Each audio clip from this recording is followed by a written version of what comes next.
Hi there, and welcome back to Season 2 of Cyburst, a podcast about science, popular culture, and entertainment. We are your hosts, Isabel and Ella.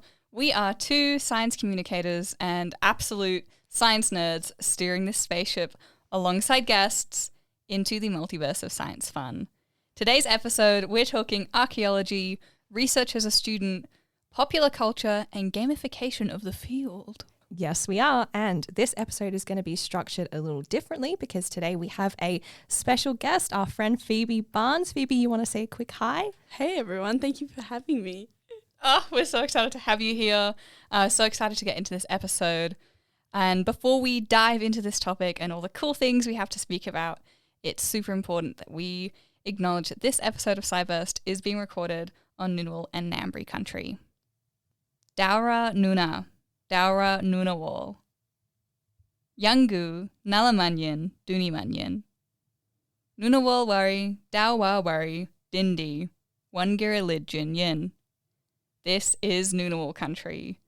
Today we are all meeting together on Ngunnawal country. We acknowledge and pay our respects to the elders.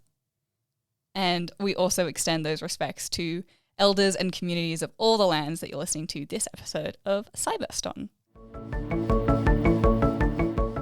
And today we are speaking all about a special and widespread field of study. You know it from Jurassic Park, Indiana Jones, and Lara Croft. But do you really know it?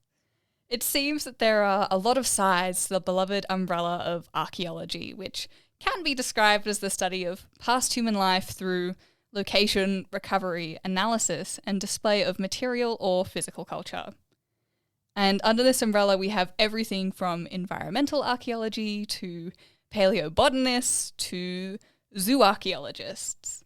So lots of different topics, varying levels of representation in popular culture, but it seems that archaeology holds quite a huge space in our collective consciousness.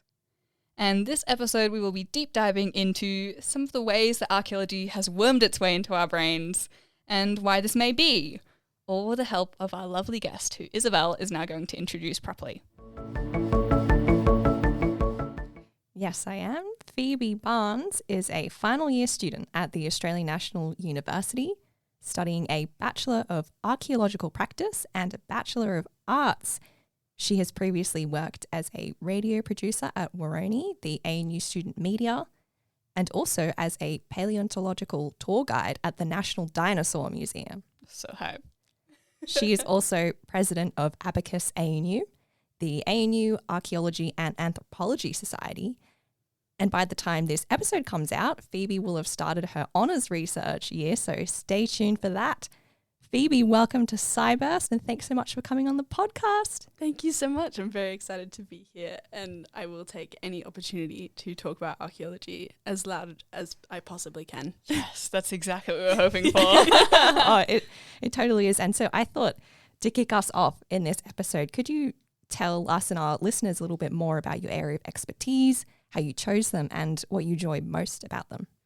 Yeah, so I am studying archaeology and biological anthropology, but I tend to lean towards the archaeology and environmental archaeology side of things. So environmental archaeology is how people, plants, animals, and the environment interact. So it's, you guys would be very aware, it's almost a very cybernetic approach to archaeology. So I love animals. I always have. I remember going to the zoo as a kid, and I was the kid that was like doing laps. So absolutely love animals. If anyone ever wants to talk marsupials, I'm right here. Particularly possums. Oh, particularly possums. I gotta love. I have tried to pat the possums on uni. I would not recommend. They're a little bit feral. They do try and bite you. But I kind of fell into archaeology. I did modern history in high school, no science whatsoever. Loved history. And my high school history extension teacher, shout out Miss Cheekwee, told me, do it, give it a go. If you hate it, you can always drop it. And then I was in my first year archaeology class, and I was handed a cast of a megafaunal tapir jaw, never going back. I was hooked. So I'm particularly interested in the mammals of Australia, Southeast Asia, and the Pacific. And hopefully, fingers crossed, by the time this podcast episode is out, that is what I will be doing my honours in. So exciting. Oh, that's so cool.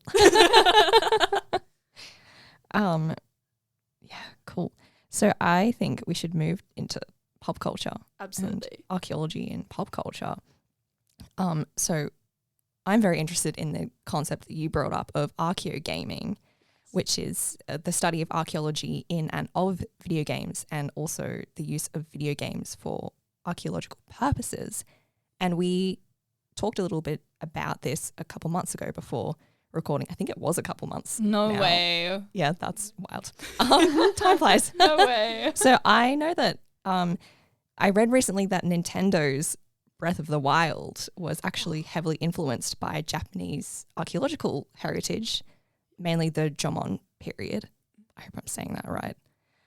And you've also told us about how the Assassin's Creed developers might have helped rebuild Notre Dame. Yeah. So can you talk a little bit more about this and how influential video games and gamification are in the archaeology field? Yeah, absolutely. So archaeology, as with most science, it's only as relevant as the public sees it. And I think archaeology does have that special connection within popular culture.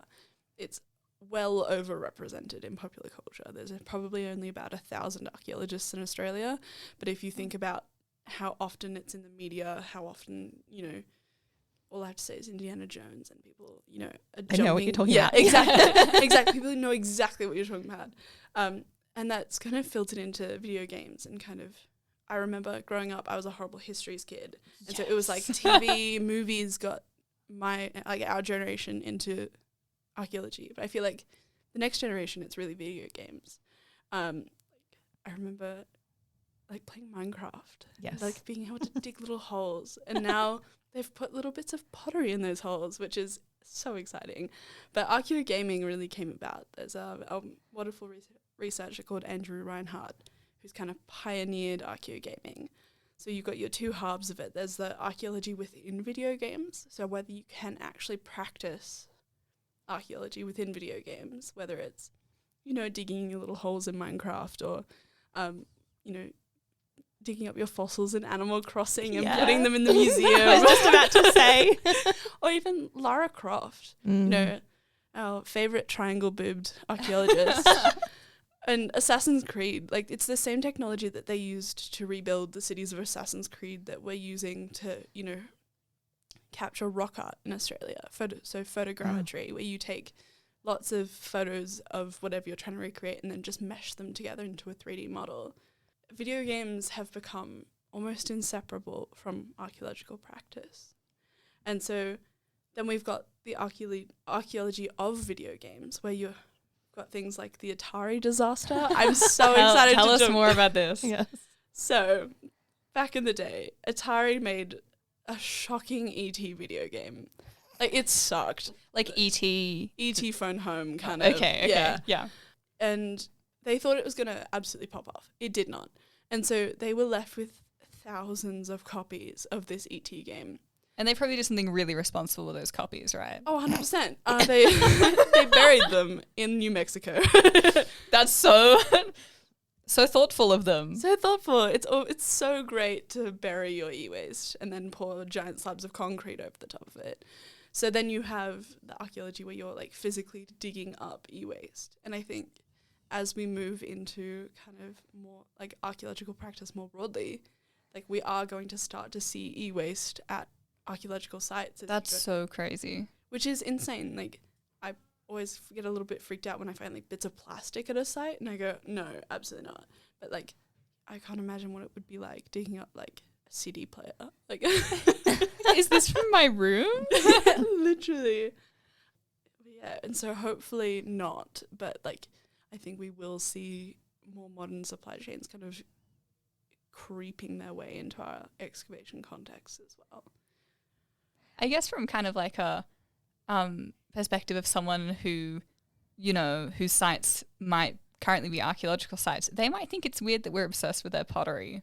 Oh, 100%. They'd be like, just got this from Donna down the road. She's not even the best potter in the town. Literally. And I think about that because at the end of the day, we're looking through other people's garbage.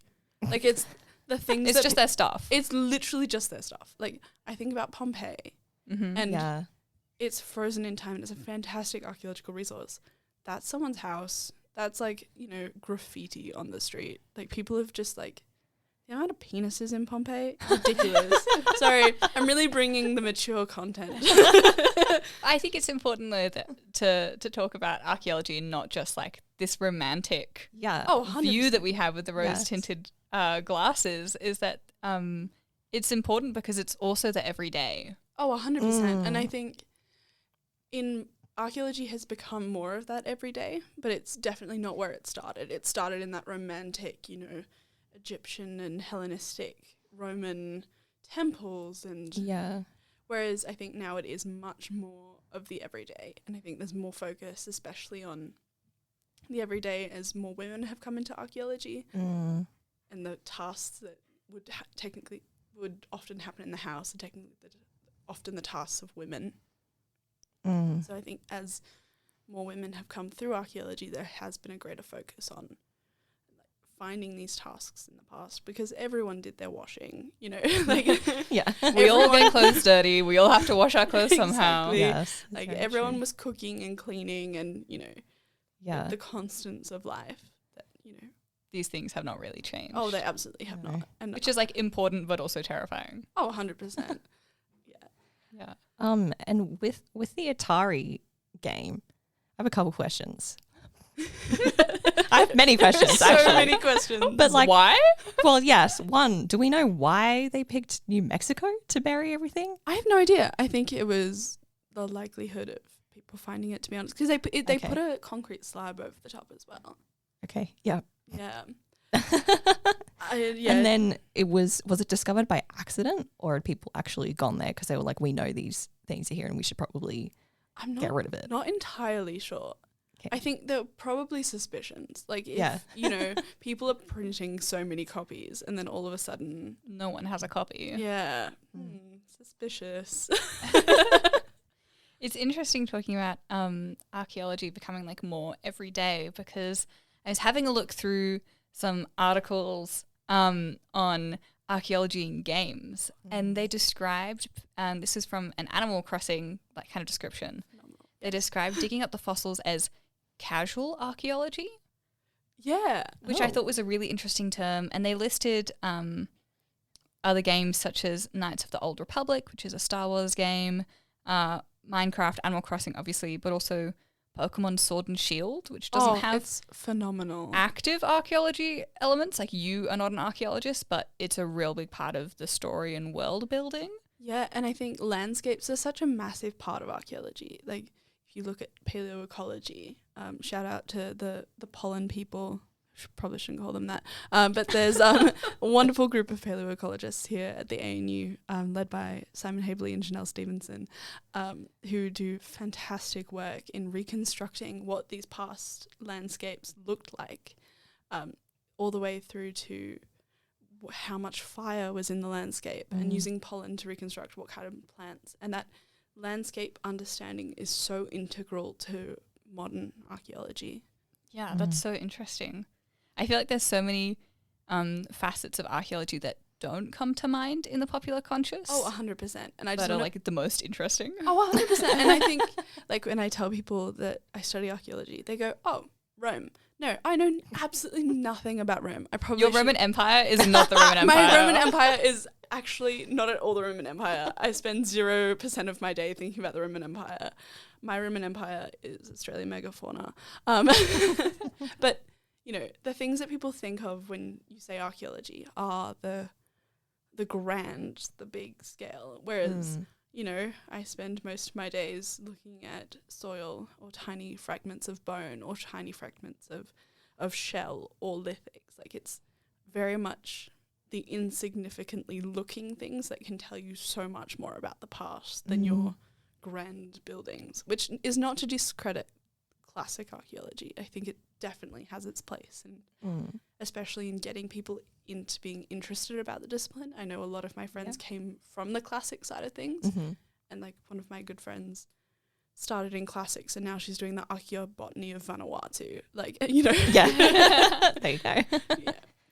But yeah, it's very much like what's shown in pop culture are things like documentaries on Pompeii, like every second archaeology documentary is about that, or ancient Egypt. Or I used to love watching Tony Robinson's Time Turners. Is that the name of it? And they were just like looking at walls and buildings, and I was like, this is the best thing known to humankind. Yeah, and like there is a certain element to that. Like Mary Beard, oh, I love that woman. And like she looks at a very, very different, she came from pottery. I know nothing about pottery. Again, should definitely not admit that. But like there's still such an appreciation for that. And, you know, shout out to all the classic archaeologists out there for, you know, reeling people in. Yeah, I think it's really good that we're chatting about all this gamification, but we know that archaeology is anything but trivial. And I was wondering if you could tell us a bit about how the respect for people and artifacts is really crucial to archaeology, and how this type of respect and dignity changes research methods and reports. Oh, 100%. And I think I'm very grateful to have been taught by fantastic archaeologists and human osteologists who have instilled that respect into the way that I work and the way that my cohort works, because it most certainly has not been the case. So archaeology, from very, very colonial, you know, man in a safari suit kind of roots, which is, you know, not like it was a body snatching was essentially where the study of human remains in archaeology started. It was stealing skulls from here in Australia and in Aotearoa, New Zealand, and that's, you know, not what the discipline is anymore, and it's not where the discipline should ever have been, but that's the past that we're dealing with. That's the discipline where we've come from, and so there is that deep effort to make archaeology better. So I treat people the same whether they're living or dead. If I have a skeleton in front of me, it's a very personal thing. I'm not religious, but I am quite spiritual when it comes to respecting human remains. I like to have a little moment to introduce myself to whoever I'm working with, even if it's in like a lab context or a class. Like, you know, that is an individual who, whether they wanted to or not, they are, you know, being used for archaeological purposes. Hopefully that they did, but given, you know, historic circumstances, we don't know that for sure. So my approach to human remains is to treat them like I would the person who's living standing next to me in the lab. They are a person. People don't lose their personhood just because they're dead.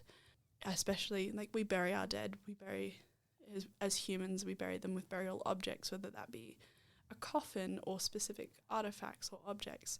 And I think that's, for me, the most important things is that they are a person. They had a life, they had family, they had ambitions as much as everyone else did. And I think in archaeology we do have to recognise a lot of the work we do is destructive.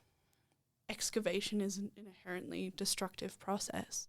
And so we do have to treat sites and individuals and artifacts with the utmost respect, because excavation is a privilege, analysis is a privilege, the practice of archaeology is a privilege, and, you know, for a lot of things we only get one shot at it, especially excavation. So you need to make sure that, you know, everything you do is with purpose and with respect. Yeah, totally. And I feel I've never done like any digging or anything or excavation, but part of my job is I have spent a lot of time at historical telegraph stations where they've got like building remains and like telegraph insulators and glass and stuff. And even though I'm not looking at human remains or digging anything up, I very much feel like I have to respect those places 100%. Too, because it's like these were people's homes as well. Yeah. So I like to think about it like, if, you know, I wouldn't like it if someone walked into my house and just like, you know, kicked a wall in. Like, you know, like, you know, it's that level of treating the living and the dead exactly the same. Is the way I approach it. And I think it's a very individual experience and it's a very cultural experience as well. I know that there are different practices in Australia than there are in, you know, even our closest neighbours in New Zealand and in the Pacific and in Southeast Asia. And I think it's just, knowing the context that you're working in and making sure that everything's done as respectfully as possible. I also remember you talking about the show a little bit, Silent Witness too, and like the importance of telling the victim's story when they're not there to tell it. Oh, absolutely. There's, I love Silent Witness. I'm such a true crime nerd. I love it. I had to stop watching Bones though. It was getting a little bit. No. got a bit close to home, but Silent Witness. The whole point of the show is that the victims of these crimes can't tell that story, and it's the same in an archaeological context, whether it's a medico-legal context or a scientific context. These people often don't have written records, and there's a really great process in human osteology and bioarchaeology called individualization, which I think is a really lovely way to frame it. So based on our osteological analysis, it used to be called a biological profile, but it's now called an individualization. And it's essentially putting as much understanding of who that person was back to the bones. So there's been great work at University of Otago and University of Auckland in colonial contexts and kind of in the colonial cemeteries in New Zealand, recognising who those people were. Were they osteological means?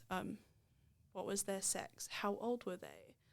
Did they have any health defects? How tall were they?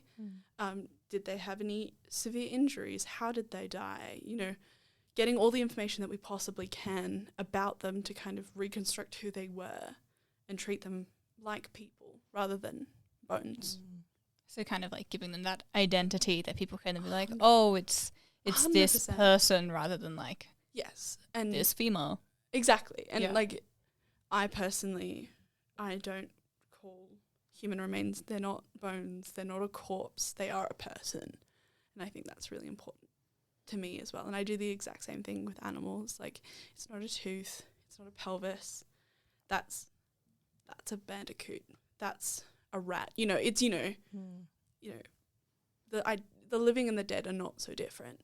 And do you think there are any other sort of pieces of pop culture that do a good job of showing that as well, alongside Silent Witness? I think a lot more of the forensic shows do it really well because I think they've been forced to.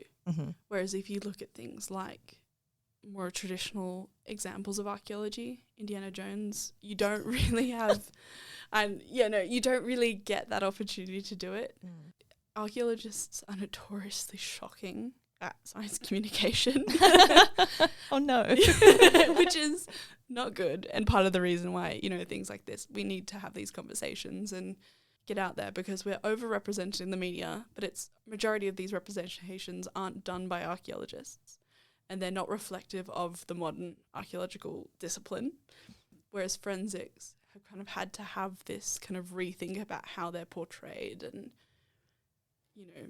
they've had to have that shift. And I think there is a greater emphasis on that than there is in archaeology, because we've almost siloed ourselves. And do we think, was that shift mainly industry driven or consumer driven? Do you think the audiences of those shows said, actually, we want and we deserve a more faithful, accurate representation? I think it's a bit of both. So in bioarchaeology, there's been a massive push in the 21st century towards biocultural representation and, recognizing that people are biocultural.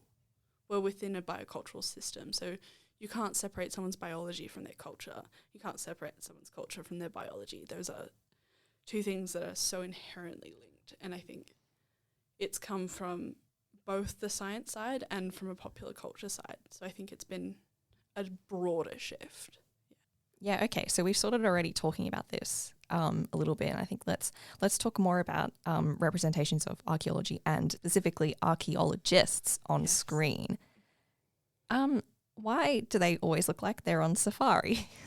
So thinking of characters like Indiana Jones, Lara Croft from Tomb Raider, the paleontologists in Jurassic Park. Can you speak a little bit to this? The representation of archaeologists on screen really annoy me so much. Yes, let's go. So I do not look like Indiana Jones. I know this is a podcast. Surprise, I'm not Harrison Ford. Deeply upsetting for everyone listening. But the kind of safari element especially really comes from the colonial origins of the discipline, you know.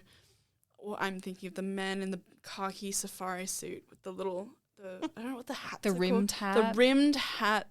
It's like hard shell, but not. Yeah, like Robert Attenborough's character in Jurassic Park, the old man with the white beard who's got his one knee up on a rock. Big brown socks. Brown socks and why leather shoe? Anyways, real archaeologists do not look like that. I do not look like that. But I am indeed covered in dirt today, so I don't know how much of it. The dirt rumours are true. Everything else, a little less true. Yeah, no, I was like, I'm going to look nice for the podcast today. And then I had to do some sediment work this morning. So, yeah, no, I do have dirt all over me.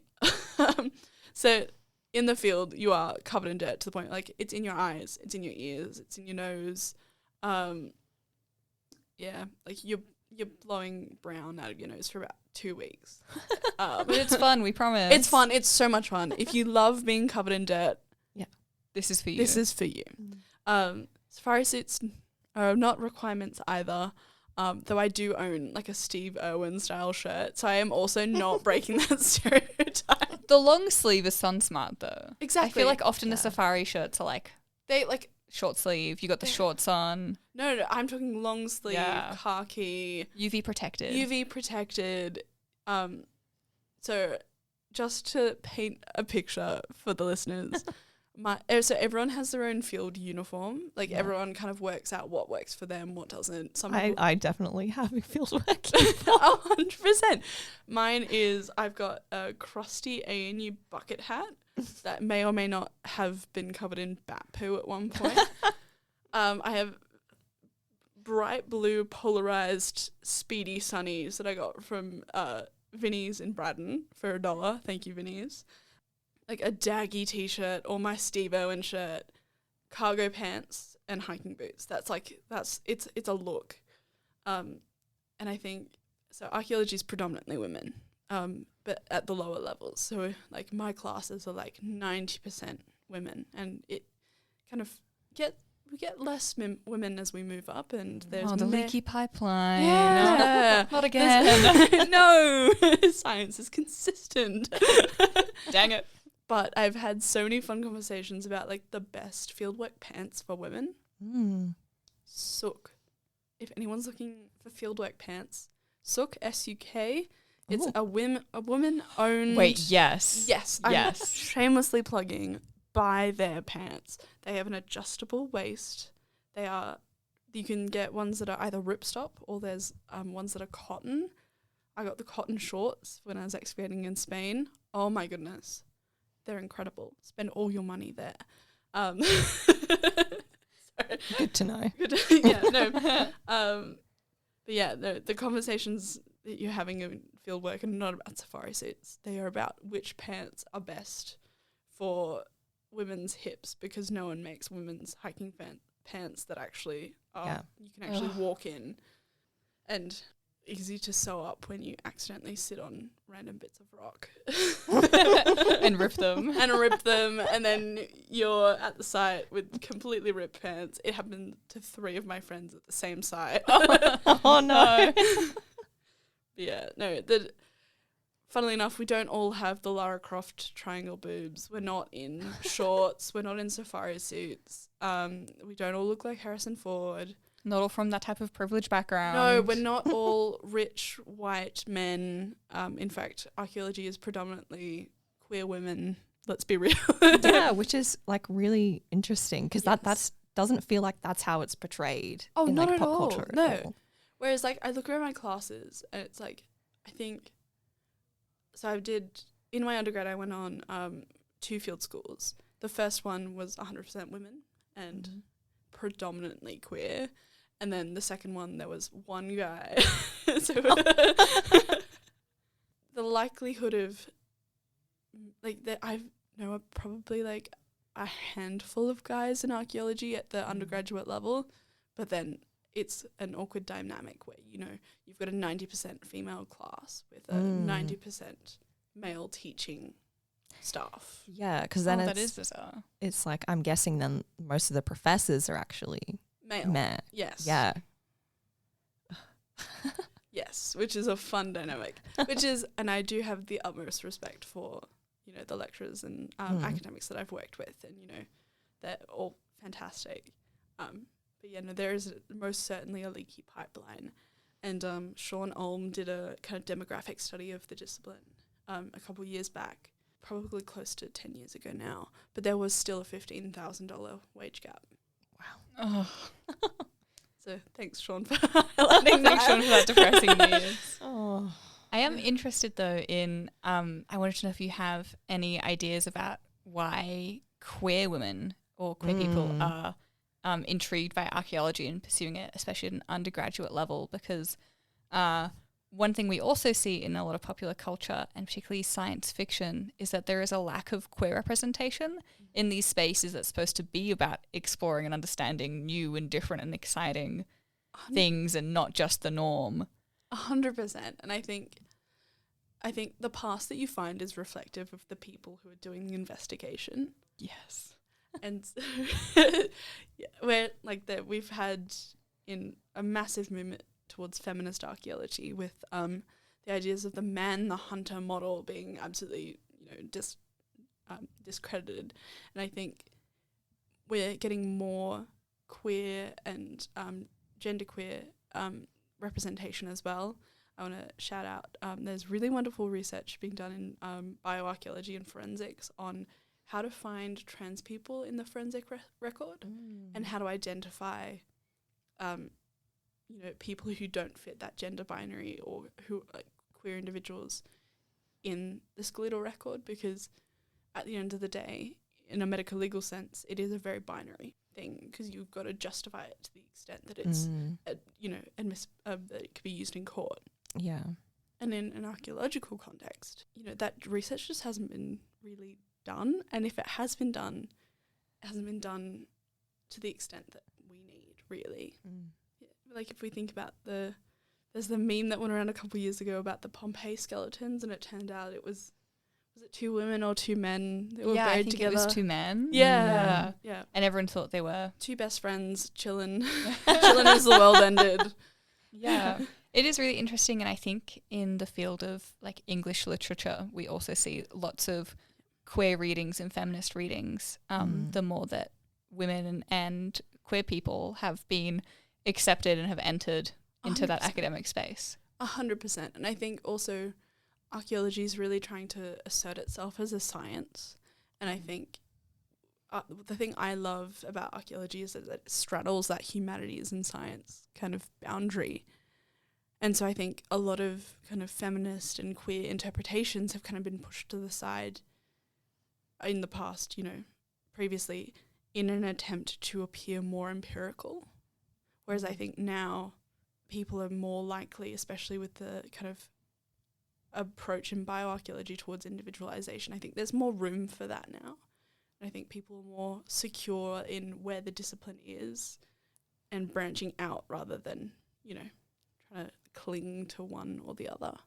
I also think science generally is getting more comfortable with being less empirical, less quantitative based, and is looking where the real richness comes from, which is more often that qualitative. It's looking at the bits of information that don't quite fit into the stable worldview you have, because that's what's going to give you like the rest of the picture that you're missing. Yeah, and I think especially in archaeology, empiricism is a guise to hide your interpretations, because at the end of the day, it's an interpretation.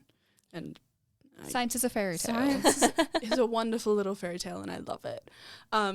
But archaeology straddles it, and it's had a bit of an identity crisis over whether it is a science, whether it is a humanity. I think it fits most neatly into a social science where there is really strong archaeological science. Shout out to Dr. Petra Vaglova, who's doing stable isotope research here at the ANU. Incredible work. We've got people like Dr. Sofia Sampiquero doing proteomics. Very interesting. So protein analysis of mainly faunal remains. Right. Very, very cool stuff. Cool. Archaeological science is thriving. Yeah. But that doesn't mean that we can't incorporate the more humanities interpretations to the results that we are getting from from these scientific techniques. For example, if you get your proteomics results back and you know that you've got 5 species present, you can then use that to tell the story of what the landscape was doing and how it was changing and what animals were there and what human life may have been like. And that interpretation isn't firmly rooted in the humanities, even if your techniques are firmly rooted in the biological sciences. Yeah, and I think that opening up too is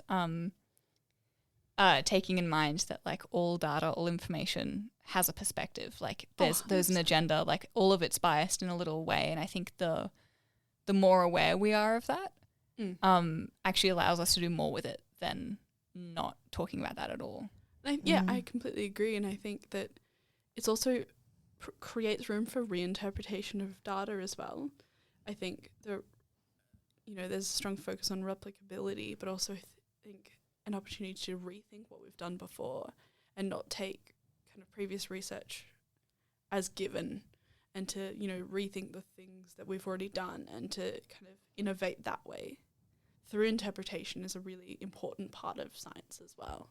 Yeah, like going back to science as a fairy tale, like fairy tales are like starting off as oral stories that you reinterpret and you retell with more relevant information and with a better storyline, tailored to your audience. Like the story is supposed to get better as it goes. Yeah. And with science, it gets more accurate, more holistic as we go on too. So we shouldn't be afraid of a bit of reinterpretation. 100%.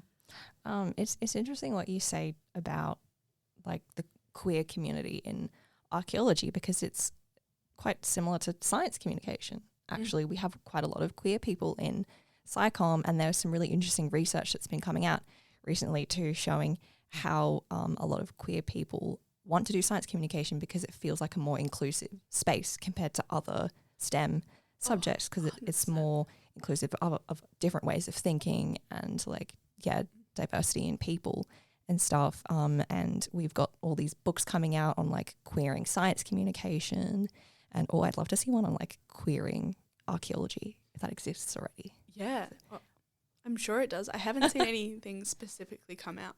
Yeah, but yeah, I just hope that means for archaeology too that we'll start seeing more inclusive, diverse representations in pop culture as well, please. Well, it was really interesting. I'm going to bring it back to Indiana Jones because I am that person.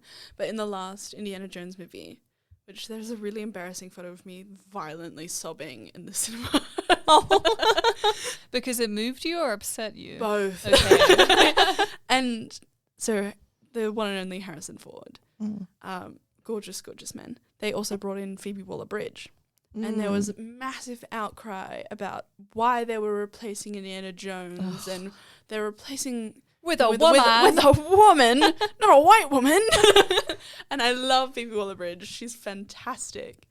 But like the fact that we have these characters like Indiana Jones that we hold on to, whether or not there is space for a more inclusive figure than, I love the scene that it's in Raiders of the Lost Ark where he's teaching the lecture and all the female students are trying to flirt with him.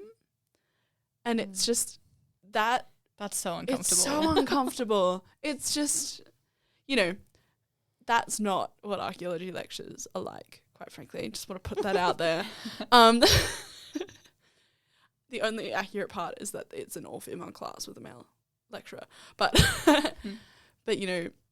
changing those interpretations would be really, really nice. And it's probably not as,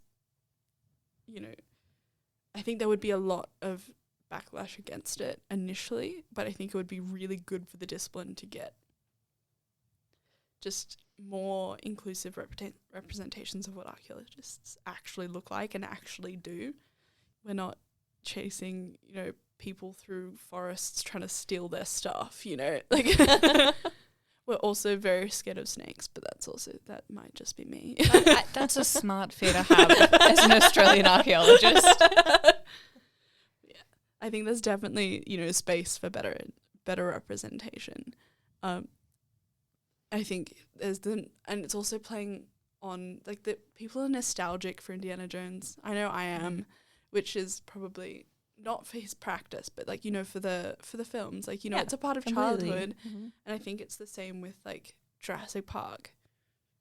Just want to plug dinosaurs, not archaeology, paleontology. I got told once that I am the problem because I love both, and so that I was causing greater confusion. Oh, no. But you know, Jeff Goldblum's character in Jurassic Park, like, there's nostalgia So for that. fantastic. He's so good. And Robert Attenborough, and, like, there's so much nostalgia for it. And I think we can keep the nostalgia whilst creating better representations and interpretations. And we can have new movies about archaeologists that don't have to be Indiana Jones. And they don't have to be compared to him. Exactly. Well, I think they always will be. Yeah. Which is the thing. Like, you can't... I think the amount of discussions that I have with people about pop culture and archaeology that Indiana Jones comes up in, or, like, he's such a central figure to pop culture and archaeology. I don't know if any archaeologists on screen will ever not be compared to him. And whether or not that's a good thing is TBC. TBC. We'll find out. Let's see. Maybe just to round out this part on kind of like what we'd hope to see in the future from archaeology on screen, maybe let's bring it back to what we like to see, and maybe encouraging some potential future archaeologists in the classroom. Phoebe, you've done a lot of, like, research and field work and field schools. Do you want to tell our audience who may not really know what these are, like, what they are, how to get involved, and how practice really complements theory? Oh, absolutely. So I think the best way to learn is to get your hands dirty, especially when it comes to archaeology. I'm going to shamelessly plug Abacus ANU. We're the ANU Archaeology and Anthropology Society. We're running a workshop in January, so if anyone's keen on, you know, figuring out what archaeology is, what it looks like, it will be run in the last week of January. Check our Facebook to see. But, you know, the way you learn in archaeology is through kind of practical skills. So field schools are courses run by universities where you essentially get to dig, you pay to dig, and you get taught how to excavate. And so it's a very much a kind of almost mentoring process where you go out with a lecturer who teaches you how they think about a site, so how they're conceptually thinking about it, and then how to excavate itself, how to use certain tools. Like, we use a lot of surveying equipment. If anyone's seen the tripods with the little laser beam on the top, that's a total station. Oh man, I love those. If anyone's looking to invest, Leica shares, those things are so expensive. I think that's a really hot tip. This is not financial advice. I just want to say I do not understand how the economy works. I am an archaeologist. But no, total stations, how you use those, how to measure things, what you're looking for, you know, what's a rock, what's a lithic, how to tell if something's been human modified. And a lot of the stuff you learn is from just seeing it and pattern recognition, like especially with human bones, animal bones, lithics, which being stone tools. You learn from being like, oh, so that's what that looks like. And then you remember that shape, and then the next time you see it, you're more likely to recognize the shape of what a rabbit looks like, you know. It's that type of stuff. So there's a lot of field school opportunities online. There's ones through universities. There's also ones through local archaeological societies. So look at your local archaeological society. They'll most likely have opportunities. And if there's something you're interested in, my hot tip is just email people. They're highly likely that they will need extra hands to help. I know there's so many volunteering opportunities here at the ANU, whether that's sorting through material or, you know, counting pollen, or, you know, there's so many little ways to get involved. So if anyone has any questions, you know, more than happy to leave my email somewhere. I think that's a really good hot tip generally, though, is if you're interested in something, email someone else who's interested in it, because they're going to want to talk about it with you. Oh, 100%. Especially archaeologists. We love to yap.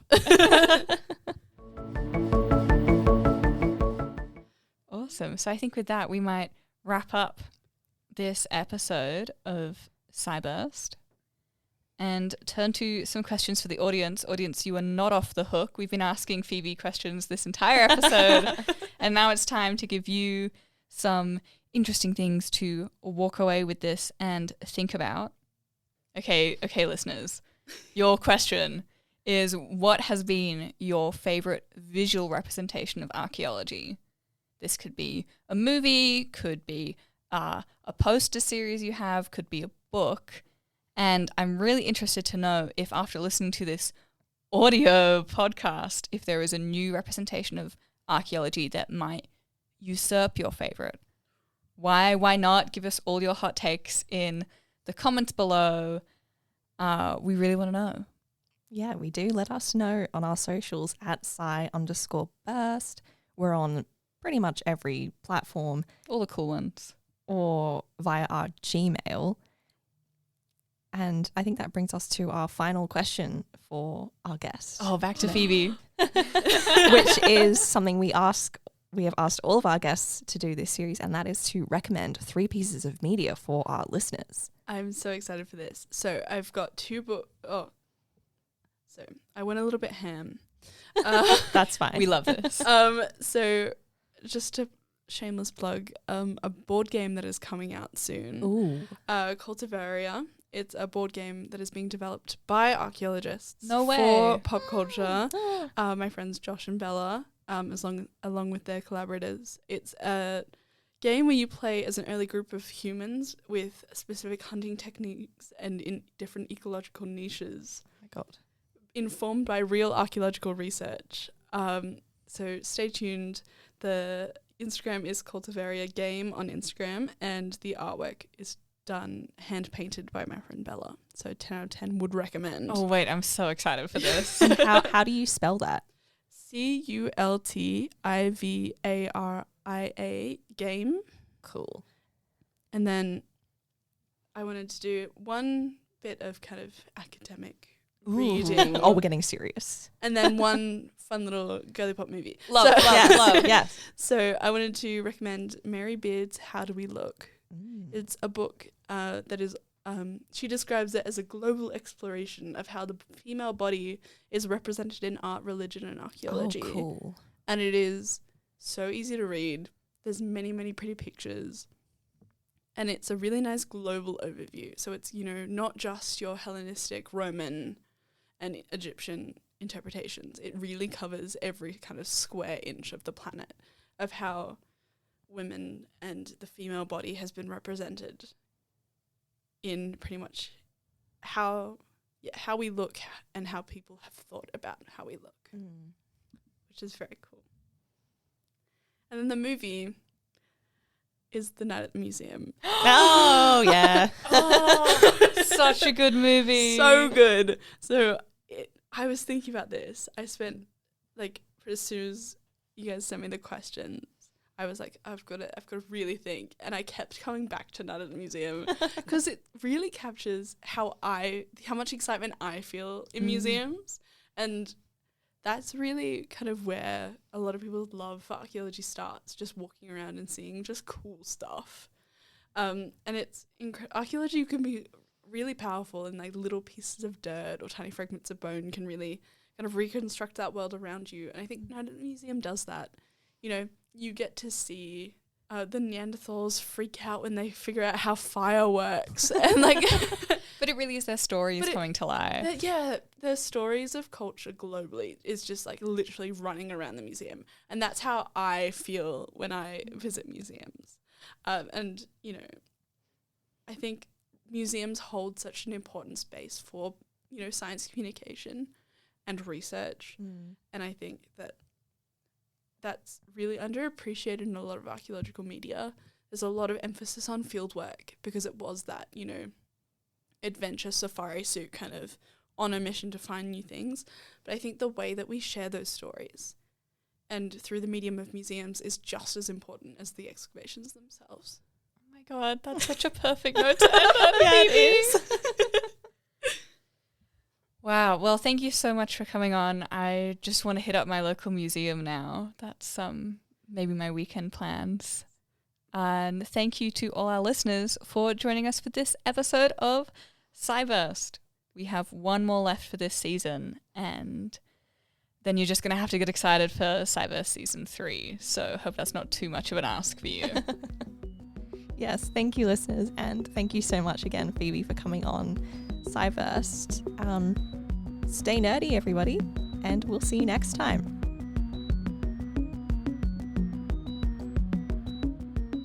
Thank you to ANU CPAS for their support and access to their podcast studio.